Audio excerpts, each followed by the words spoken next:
Rich man is not the man that has everything, it's the man that doesn't need anything. I mean, all they tell you is to consume, whether it's social media, food, spending your money, buying shit that you don't need. Everything is geared for us to just spend and consume more and more and more.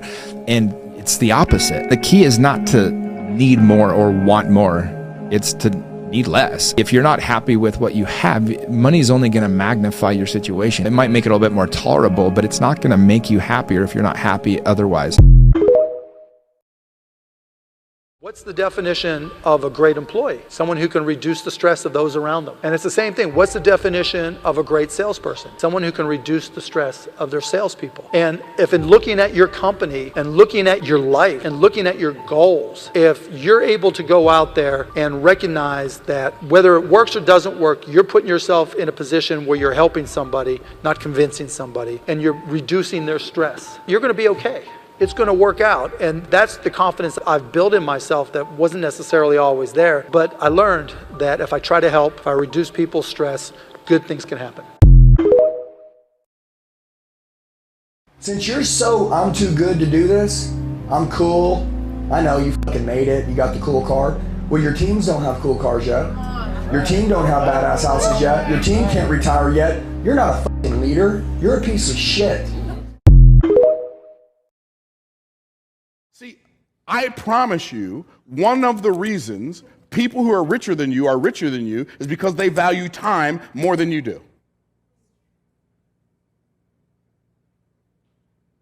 It'll change your life. It'll change your life when you stop wasting time to save money. So what we got to do is we got to get to the place in our lives where instead of wasting time to save money, we invest our time to multiply money. But better than that, we use our money to get time back instead of using time to get money back. And if I had to trade all of my money to get more time, I would do it. If I had to trade all of my time to get more money, I wouldn't do that, ever. How many of y'all track? If you're brand new to leadership, here's 2 questions that you ask every week to every direct report. Number 1, how are you doing? This is a personal question, not professional at all. When I'm asking the question, how are you doing? And I see them, they felt seen, they feel cared for, they begin to trust me. And that leads to the second question. And this question can only be answered once you establish the trust that the first question does for you. Second question is, how can I help you win? Nobody cares how smart you are. Nobody cares how funny you are. Nobody cares how rich you are, how good looking you are. The only thing people care about, this is one of my all-time favorite quotes, is how do you make them feel when they're with you? We don't care about the rest of it. And that's the truth. There's so much power in that. There's so much power when you know, I'm going to go try this thing. And if it completely falls apart, it does not matter. My people got me. They know me. They will appreciate that I put my ass out there, even if I fell on it. And that's the kind of people you want to have in your corner. It takes 3 things to create a breakthrough in anything, in your personal life, in your business, anywhere. You need a strategy, but that's not the first place you should look, and it's the first place all of us look. It's instinctive. We've been trained to think that way, but the problem is the how-to is usually not that complex. Most people have strategies available, or they could get them, or you could create them, but the problem is you got a story, and your story is why it isn't working. And the story is, I've tried what? Everything. There's always a story. And what I tell people is, if you can just divorce the story of your limitation and marry the truth of your unlimited capacity, then the whole game changes. But it's hard to do that because when you're in your story, you don't even realize it. So you need a third piece for a breakthrough, and that's really what my life's about, which is changing people's states. Because in a different state, we're different people. Can mean people be nice? Yes or no? Of course they are, when they're in a nice state. Can nice people be mean? Sure, they get a mean state. So really learning to train yourself to be in an ideal state where the best of you comes out for yourself, for your family, for your mission, for your world, for your coworkers. To me, that's one of the most important decisions in life to make. Leadership only exists if people follow when they would have the freedom to not follow. Otherwise, it's just power. And power is not leadership. I was so dumb. I thought if I hired people, that they would work. I thought if I hired people and gave them money, that they would actually care about the customer. I thought if I took care of people when they were having hard times, that the first time the competitor across the street offered a nickel more an hour, that they wouldn't jump ship. I thought if I just moved around enough, if I just created enough sheer friction in the marketplace, that eventually this thing would get turning and it would get easy. I just wasn't prepared. So I just had to keep learning and reading and learning and reading and growing. And finally I realized, oh, I'm the problem. When you realize what's holding your organization back is you, it's depressing. Until you have the next moment, which says, if I'm the problem, that also means I can be the solution. All you need is one person in your life who says, you got this, I believe in you, and you will find courage and energy to do things that you would not have had before. But more importantly, that person needs to also say, and if everything goes wrong, I will be there for you, and I will be there with you, and I will be in the mud with you. And has the ability to say, something's wrong, I'm worried about you. CEOs should be spending their time 16 months into the future, not into next week. If you're getting problems that are today problems, you need to push them down to the frontline people that actually have the most context to make the best decision. A lot of times what happens is individual contributors at the front line get promoted into a leadership role, but they show up like an individual contributor. Come show it to me, I'll work with you on it. That's not how you want to show up as a leader. A leader says, you do it, and if you need help, I'm here to support you. Steve Jobs said it best. He says, it's easy to hire somebody and tell them what to do. It's hard to hire somebody and have them tell you what to do. I want to hire people that are going to tell me what they're going to do. And 1-3-1 rule is just like one of the best methodologies for that. So it's one problem, 3 viable options, 1 recommendation. 90% of the time, my feedback is, sounds good, do that. Leadership is a choice. It is not a rank. I know many people at the senior-most levels of organizations who are absolutely not leaders. They are authorities, and we do what they say because they have authority over us, but we would not follow them. And I know many people who are at the bottoms of organizations who have no authority, and they are absolutely leaders. And this is because they have chosen to look after the person to the left of them, and they have chosen to look after the person to the right of them. This is what a leader is. You see 3 underperformers, and instead of doing the hard work of having a one-on-one with those 3 underperformers and giving them honest feedback, thanking them where we can, but giving them honest feedback and saying, we got to get this together, we get everybody together and we diatribe for 20 minutes, kind of in generalities. Every top performer on the team is feeling like, well, what the, you haven't paid attention to my work. And what you're doing is you're demoralizing the team because we're unwilling to zoom in one-on-one and have difficult conversations. So you need to be careful when it's a team setting on what we're doing, because demoralization happens there. Sometimes when you think you're making the wrong decision, or you have to making the toughest decision because you're thinking about somebody else and the consequences, if you think the price of winning is too high, wait till you get the bill from regret.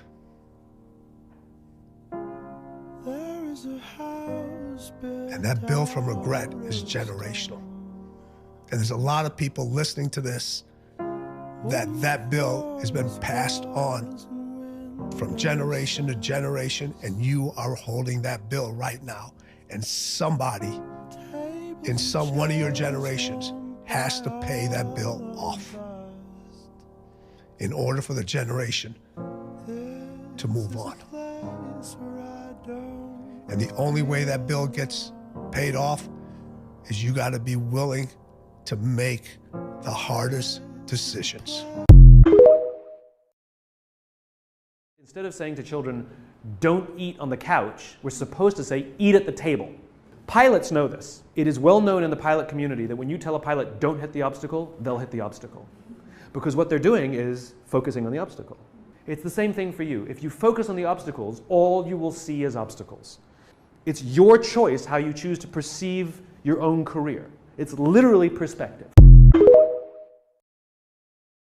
Now, what would you expect a cement truck to look like? Pretty dirty, right? Thing's a mess. Not this cement truck. This thing was immaculate. In fact, I'm walking by and I see this guy, he's polishing up the chrome on the wheel, okay? I'm thinking, what the heck? So I keep walking, and then I can't take it anymore. I have to come back, and I go over to him and I said, hey, can I ask you a question? He goes, sure. And I said, are you the driver of this truck? And he goes, yeah, I am. I said, what are you doing? He goes, well, I'm cleaning the truck. And then I said this, yes, but why? Now I expected him to say something like, dude, you have no idea how much trouble we'll get in if my supervisor comes by here and this truck is dirty.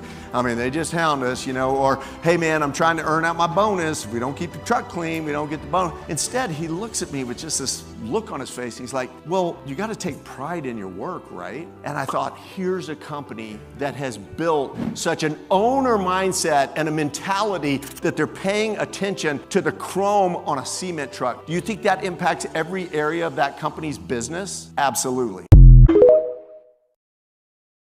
Everyone believes in the American dream until it comes true. When I was sleeping on the gym floor, I was the underdog. You know, my clients were all like, oh, good for you. You know, you're going after your dream. And they'd see my blanket and my pillow in the corner of the gym, and they knew I was sleeping there. And then within 9 months, I had hired people and I had a manager. And I remember I walked in the lobby and the same people were like, oh, boss man's here. Oh, you're not too good for us now, right? And I remember being so jarred by the experience. And I was like, you guys rooted for me. And now I did what you said you were rooting for me to do. And that was when I realized that people want you to do well, but not better than them. I use Apple because they're easy to understand and everybody gets it. If Apple were like everyone else, a marketing message from them might sound like this.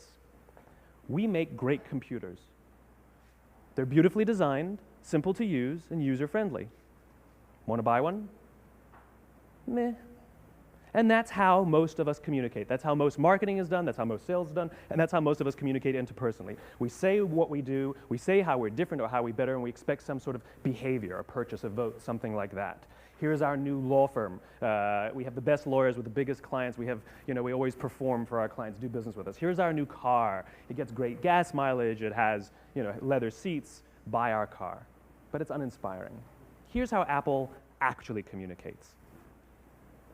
Everything we do, we believe in challenging the status quo. We believe in thinking differently. The way we challenge the status quo is by making our products beautifully designed, simple to use, and user-friendly. We just happen to make great computers. Want to buy one? Totally different, right? You ready to buy a computer from me?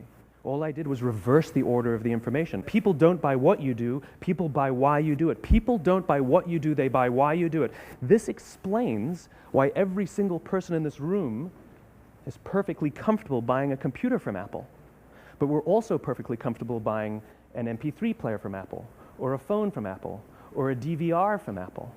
But as I said before, Apple's just a computer company. There's nothing that distinguishes them structurally from any of their competitors. Their competitors are all equally qualified to make all of these products. In fact, they tried. A few years ago, Gateway came out with flat screen TVs.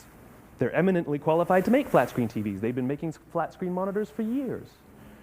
Nobody bought one. Dell came out with MP3 players and PDAs. And they make great quality products, and they can make perfectly well-designed products. And nobody bought one. In fact, talking about it now, we can't even imagine buying an MP3 player from Dell. Why would you buy an MP3 player from a computer company? But we do it every day. People don't buy what you do, they buy why you do it. The goal is not to do business with everybody who needs what you have. The goal is to do business with people who believe what you believe. Here's the best part. None of what I'm telling you is my opinion. It's all grounded in the tenets of biology. Not psychology, biology. If you look at a cross-section of the human brain looking from the top down, what you see is the human brain is actually broken into 3 major components that correlate perfectly with the golden circle. Our newest brain, our Homo sapien brain, our neocortex, corresponds with the what level. The neocortex is responsible for all of our rational and analytical thought and language. The middle 2 sections make up our limbic brains. And our limbic brains are responsible for all of our feelings, like trust and loyalty. It's also responsible for all human behavior, all decision-making, and it has no capacity for language. In other words, when we communicate from the outside in, yes, people can understand vast amounts of complicated information like features and benefits and facts and figures. It just doesn't drive behavior. When we communicate from the inside out, we're talking directly to the part of the brain that controls behavior, and then we allow people to rationalize it with the tangible things we say and do. This is where gut decisions come from. You know, sometimes you can give somebody all the facts and your figures, and they say, I know what all the facts and details say, but it just doesn't feel right. Why would we use that verb? It doesn't feel right. Because the part of the brain that controls decision-making doesn't control language. And the best we can muster up is, I don't know, it just doesn't feel right. Or sometimes you say you're leading with your heart, or you're leading with your soul. Well, I hate to break it to you, those aren't other body parts controlling your behavior. It's all happening here in your limbic brain, the part of the brain that controls decision-making and not language. But if you don't know why you do what you do, and people respond to why you do what you do, then how will you ever get people to vote for you or buy something from you, or more importantly, be loyal and want to be a part of what it is that you do? Again, the goal is not just to sell people who need what you have. The goal is to sell to people who believe what you believe. The goal is not just to hire people who need a job. It's to hire people who believe what you believe. I always say that, you know, there's if you hire people just because they can do a job, they'll work for your money. But if you hire people who believe what you believe, they work for you with blood and sweat and tears. And nowhere else is there a better example of this than with the Wright brothers. Most people don't know about Samuel Pierpont Langley. And back in the early 20th century, the pursuit of powered man flight was like the dot-com of the day. Everybody was trying it. And Samuel Pierpont Langley had what we assume to be the recipe for success. I mean, even now, you ask people, why did your product or why did your company fail? And people always give you the same permutation of the same three things. Undercapitalized, the wrong people, bad market conditions. It's always the same three things. So let's explore that. Samuel Pierpont Langley was given $50,000 by the War Department to figure out this flying machine. Money was no problem. He held a seat at Harvard and worked at the Smithsonian and was extremely well connected. He knew all the big minds of the day. He hired the best minds money could find, and the market conditions were fantastic. The New York Times followed him around everywhere, and everyone was rooting for Langley. And how come we've never heard of Samuel Pierpont Langley? A few hundred miles away in Dayton, Ohio, Orville and Wilbur Wright. They had none of what we consider to be the recipe for success. They had no money. They paid for their dream with the proceeds from their bicycle shop. Not a single person on the Wright brothers' team had a college education, not even Orville or Wilbur. And the New York Times followed them around nowhere. The difference was Orville and Wilbur were driven by a cause, by a purpose, by a belief. They believed that if they could figure out this flying machine, it'll change the course of the world. Samuel Pierpont Langley was different. He wanted to be rich and he wanted to be famous. He was in pursuit of the result. He was in pursuit of the riches. And lo and behold, look what happened. The people who believed in the Wright brothers' dream worked with them with blood and sweat and tears. The others just worked for the paycheck. And they tell stories of how every time the Wright brothers went out, they would have to take 5 sets of parts because that's how many times they would crash before they came in for supper. And eventually, on December 17th, 1903, the Wright brothers took flight. And no one was there to even experience it. We found out about it a few days later. And further proof that Langley was motivated by the wrong thing, the day the Wright brothers took flight, he quit. He could have said, that's an amazing discovery, guys. Now we'll improve upon your technology. But he didn't. He wasn't first. He didn't get rich. He didn't get famous. So he quit. People don't buy what you do, they buy why you do it. And if you talk about what you believe, you will attract those who believe what you believe. There are 3 great questions to intentionally disrupt any kind of conversation. One is, what would you suggest? Somebody starts complaining, and you just say, well, what would you suggest? If you keep asking that, they're going to move to coming up with some solutions. The second is, what would it take for you to agree? What would it take for you to agree? You can just raise your hand and say, well, listen, there's a lot of conversation, but how do we get agreement around here? And if you ask that enough times, it'll redirect everybody's focus to finding a solution. The third great question is to say, can you live with it? I don't know about you, But I've wasted stupid time on this planet having dumb arguments where if I had just asked myself, could I live with it? I could live with it. And so often we just need to raise that in a meeting where somebody's just all hung up on something small, and you just have to say, can you live with it? Incidentally, if they say they can't, you go back to question 1. What would you suggest? I've never, ever seen a time when you say, what would you suggest? What would it take for you to agree, or could you live with it? When you go through that cycle that you can't get a breakthrough. Every single time I've ever done this, and every single time I've ever coached somebody to do it, they've always had a breakthrough and found a solution.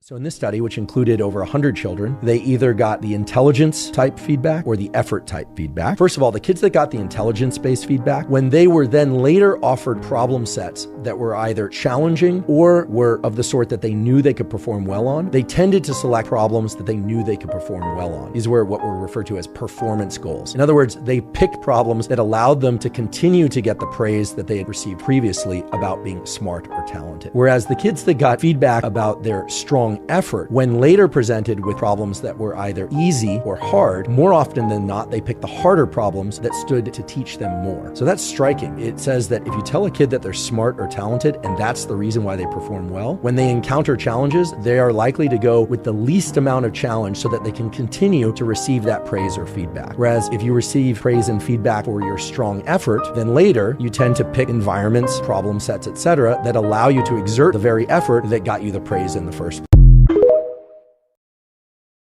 What most people want, really want, all the people I work with, maybe the people you work with, what they really want, they'll never say it, and almost of them never know it. What almost every human being wants is they want to feel the day more.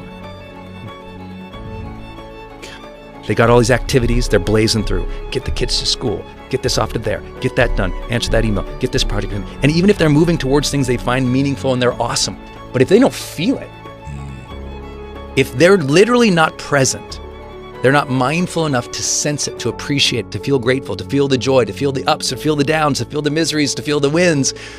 If you aren't feeling the day, you're just blazing through as an automaton. You're just blazing through the days, on autopilot. You're just overwhelmed, stressed, going through it, but you don't feel the day.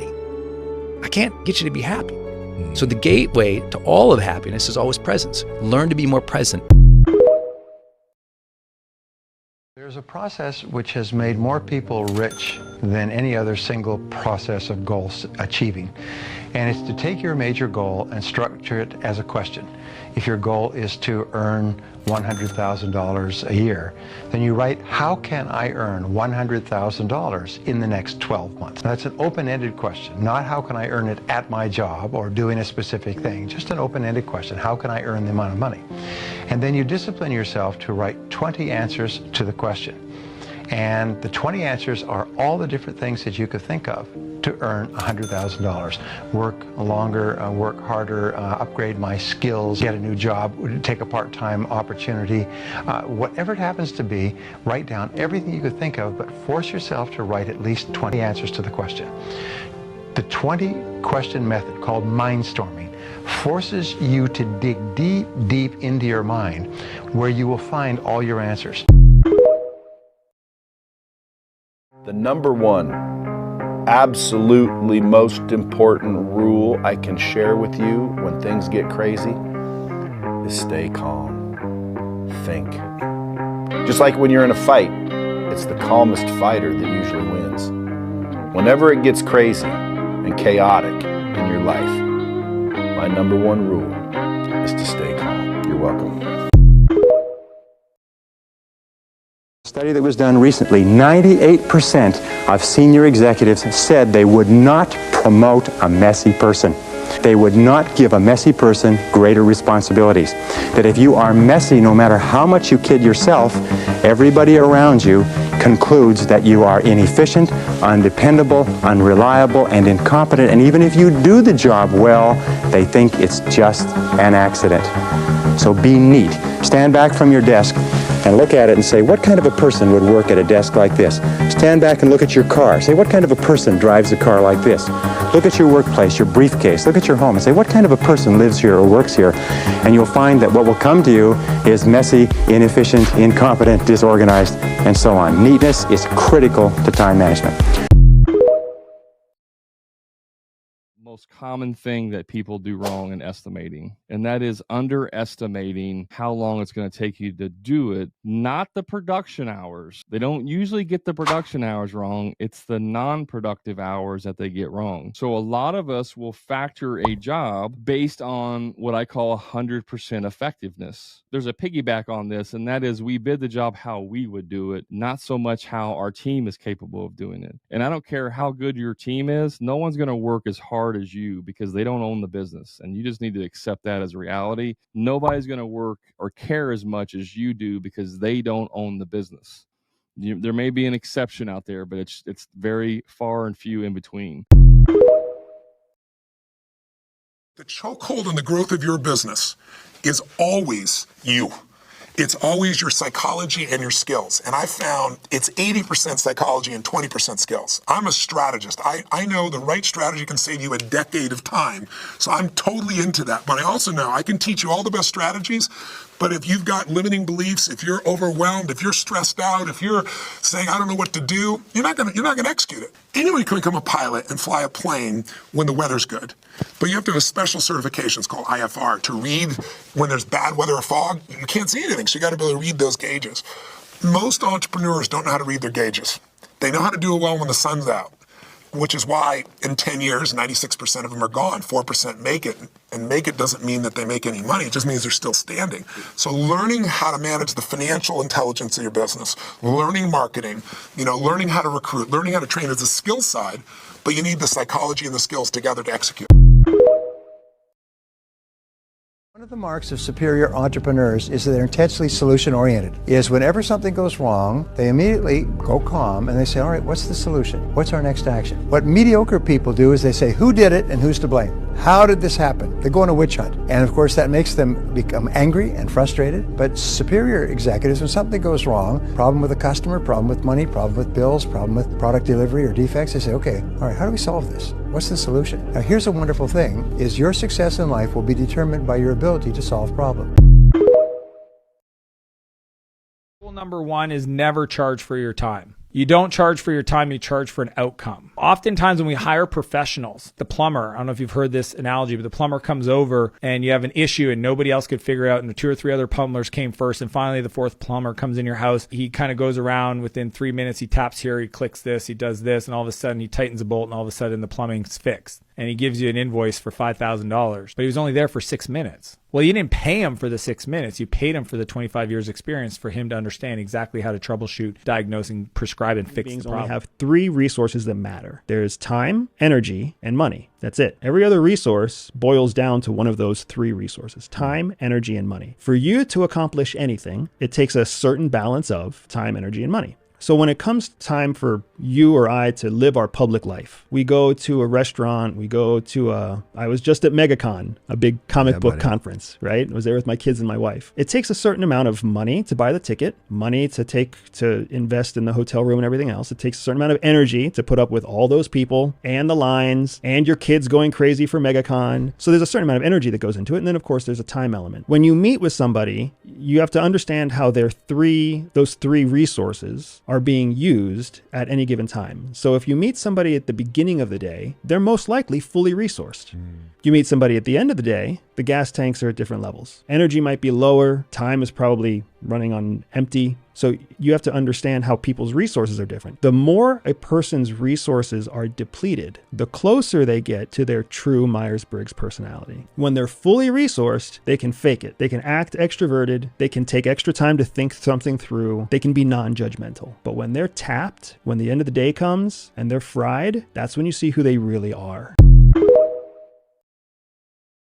So what I've done is I've picked out my absolute favorites, and I'd like to show you a demonstration of what it can look like. Imagine that this chair is something that you want somebody else to believe in. You want somebody else to buy into this. This is your idea. This is you wanting to make your voice heard. This gives you two options. Either you're on this side of the chair and you're a fairly mediocre communicator, you shoot from the hip, you hope for the best, and sometimes it works, sometimes it doesn't. Option number two is that you're on this side of the chair and you know exactly what you're doing in every instance of time. You know that by taking a step forward, you increase focus. You know that by tilting your head slightly to the side, you increase empathy. You know that by changing the pace of what you are saying, you increase focus. And you know that by shifting yourself lower, you increase trust. And you know that by lowering your voice, you get anticipation. And you know for absolute certain. Here comes some psychological skills nobody taught you. To avoid workplace drama and be more liked, compliment people behind their back.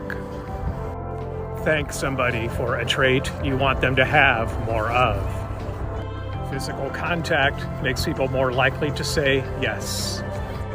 If you think someone is watching you, fake a yawn, then just watch. If someone's trying to make you decide something in a hurry, they could be giving you a bad deal. If you whisper to someone, they're likely to whisper back, even if there's no reason to be quiet. If someone shy is speaking to you, if you look at them and nod, they're more likely to feel comfortable to continue talking. If you can't decide something, flip a coin, then see how the result makes you feel. Just see if you're happy or disappointed with the result.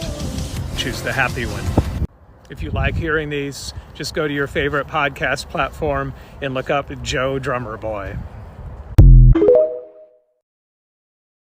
The expensive thing that all of us are paying for is the information that we don't know. I heard this close years ago, and this guy got on stage and he was like, "Hey, ma'am." She was like, "How much do you make?" She was like, $50,000. So he wrote $50,000 on the whiteboard, and then he wrote $1 million on top of the $50,000, and he subtracted it and said $950,000. He said, "You pay life $950,000 every single year for not knowing how to make $1 million a year." The biggest debt all of us pay is one of the most mind-blowing concepts I've ever discovered. The primary difference between people who succeeded at a very high level, people who live mediocre lives, people who succeed focus on intention and ignore distraction. People who fail and struggle and live mediocrely, those people, they focus on distraction and ignore intention. Winners quit being distracted. What is distracted? Anything that you give attention and intention to that does not move the needle in your favor. Kobe Bryant became Kobe Bryant because he focused on intention and ignored distraction. Michael Jordan, same thing. Tiger Woods, same thing. Doesn't matter. People who elevate to that level. Elon Musk focuses on intention and ignores distraction. You can literally set yourself apart from the majority of human beings alive on the earth if you will just focus on intention and ignore distraction. The man who loves walking will walk further than the man who loves the destination. And when you love the journey, the goals just happen. You hit milestones as a side effect. Because it doesn't matter. At that point, I don't care if I can lift this much weight or run this fast. I mean, that's cool, but I don't love it as much as I love the journey. I love the journey. What does the journey consist of? Sucking at something, failing, getting better, learning, start it over, do it again. When you fall in love with the journey, everything else takes care of itself. Camaraderie with the men and knowing that you need to take them for a beer. It's the showing up on a job site and start saying, "Hey, bro, y'all are killing this, and I appreciate it because it's hot right now." Start putting $100 bills in their tool belts. That's the kind of shit we keep up with our main guys' wives' birthdays. We send them to get their nails done. If you're not cool with that woman and you want her husband to go on the road for 3 months, you better. You meet a family that is wealthy. Somewhere back in their lineage, generationally, they weren't. And then something happens. The one shows up. In every family, there's the one. And that one changes that family forever. In my family, I'm the one. We don't think like we used to think. My nieces and nephews are positive, forward-thinking, caring, good people with dreams. I wasn't raised like that. I'm the one. I'm the one who made the calls late at night. I'm the one who drove hours and hours for people to say no. I'm the one who dealt with the heat. I'm the one who typed all the emails. I'm the one who returned all the messages. I'm the one that dealt with all the stress and the strife and the cancellations and the back talking and the people who didn't keep their word to me and the difficult times. I'm the one who lost sleep at night. I'm the one who got up early. I'm the one who carried the emotional burden of winning, just like you are. You're the one. People think they have to know how. I call it the tyranny of how. Like, you get all excited, I'm gonna do this, and then your brain goes, I've never done it before. Oh my God, what did I say? I don't know how to do this. And they tend to focus on how to do it. And when you start with how, you're screwed.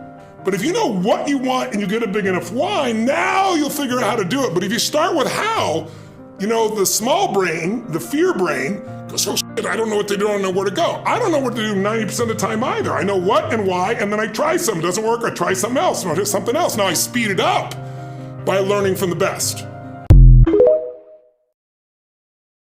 And what happens is that people apply finite rules to infinite games, and then they wonder why it's not working. What's an example? The Vietnam War isn't a simple example, which is basically the U.S. lost the Vietnam War because they were applying a finite structure, which is we're going to win this war, and the Vietnamese people were playing an infinite game structure, which is we're going to stay alive and keep fighting. And as long as someone is staying alive and keeping fighting, they will beat the person who's trying to end something. And so the infinite frame always conquers the finite. And the thing is that most of the games worth playing are infinite. If you were trying to get in shape, you don't win getting in shape. The point is to stay in shape for the rest of your life. You don't win at marriage. The point is to stay married. You don't win at business. The point is to stay in business and keep doing business. So the point of the game is to keep playing. And I would imagine success, if you put all of those things together, it's an infinite game. And so the point of success is to do the things that make you successful. And so if you're doing the things that are making you successful, then you are by definition winning. My favorite quote in life is, you can tell the size of a man by the size of his problems. Yes. And I think that creates the most healthy relationship you could ever have with problems. So I'll backtrack into my business. Early on, I would have $2,500 payrolls. And at the time, it was a huge fucking deal to me. Yeah, it really was. For sure. So much so that it kind of made me nervous because I knew I had to pay for equipment. And then in construction, you know, you might be net 45, net 60 easy. And I went and I asked for a little line of credit and they wanted to give me $7,000. I ended up getting like 15. And as I got bigger and bigger and bigger, and the problems got bigger and bigger and bigger, and today, like $100,000 a week in payroll at my company, I have to tell you, I'm super proud of that fucking problem. And so you can look at a guy who can't pay his light bill. That's kind of a lame ass problem. $100,000 a week payroll, that's a hero type problem. And every man that watches this show or watches anything knows or should know that he's playing the star character in his own show. And without big problems, the movie's gonna suck. So for that reason, I like to remember that you can tell the size of a man by the size of the problems. And when big problems come to me, I say, that's my kind of fucking problem. I get excited about it because that's the next level up. It's a next level up because all you're doing in life is solving a bunch of damn problems. So as a man, you need to go find problems and make sure they're fucking big. Something that you can remember. Something that when you're sitting in that rocking chair at 90 years old, you can be like, bro, I was a fucking G. I was getting after it. I had big problems. I had real shit going on. Not this bullshit I couldn't get one date or pay one light bill or pick up a tab. So get big fucking problems. That makes it more fun. It makes it exciting. It makes you feel alive. There's nothing better than having big problems. And it changes your relationship with stress because you're going into that next phase where you have to stretch, and that's normally where the pain is, right? But if you can have that relationship with problems being bigger, you can kind of smile at Pressure is a privilege. You know what pressure means? That means somebody believes in you.